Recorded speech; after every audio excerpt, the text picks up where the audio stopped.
Hello guys, magandang araw. So, for today's video, pag-usapan natin kung paano ba magpa-convert ng inyong GGives o Gcredit. So, sa GGives po, kailangan ko po ng requirements. Katulad ng screenshot po ng Gcash name. Makikita po dito sa screen natin. Tapos, ID na may selfie. Tapos, ID picture, yung ID nyo mismo. Tapos GGives offer.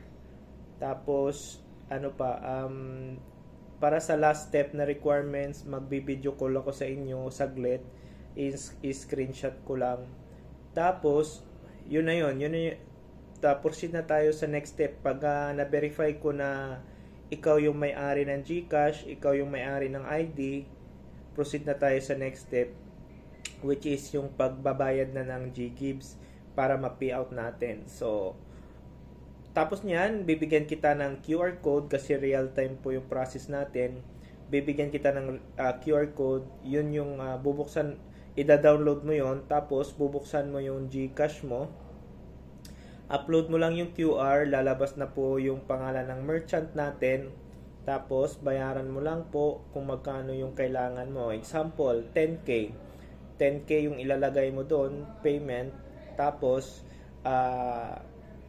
yun na yun. Screenshot mo lang yun. Pag okay na yung payment, pipili ka kung ilang buwan yung babayaran mo sa GGives loan mo.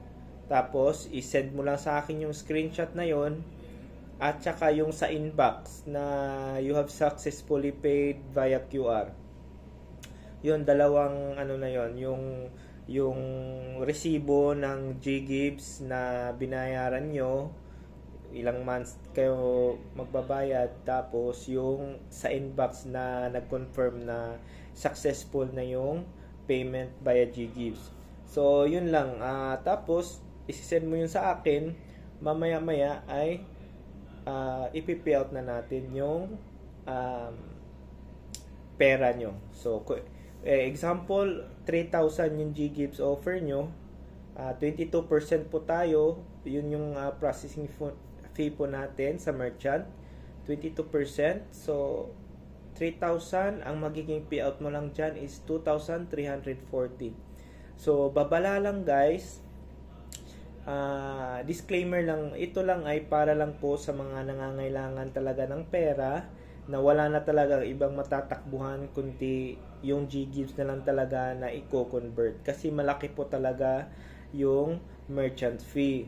So, hindi po sa akin na pupunta lahat yan, konti lang po yung atin, pang service fee lang, konti.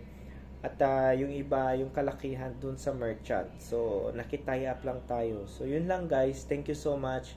And sana naging makabuluhan yung video na to. Please subscribe, please share sa mga gusto ng GGives. At PM nyo po ako. Ilalagay ko po yung link sa baba, yung personal Facebook page ko po.